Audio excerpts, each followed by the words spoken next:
तुम्हारे पति हैं, ये तुम्हारी चारों बहनें हैं, ये तुम्हारी जीजा, चारों आदमी सूचित करो। एक बार तुम दोनों पकड़ो, एक बार तुम दोनों पकड़ो।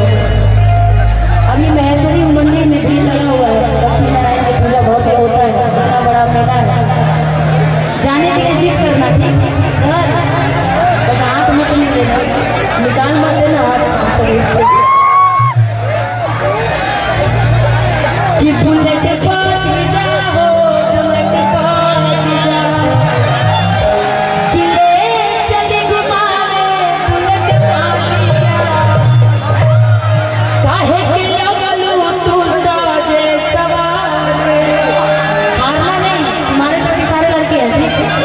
इनको हरा देना क्या मत आता। काहे के लगलू तू साजे सवारे, जाए के कमाई के दर्शन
क्या क्या बुलेट पर ये ना पेट्रोल महंगा है, डीजल महंगा है ना, कैसे चलेंगे। मान हाय चॉकलेट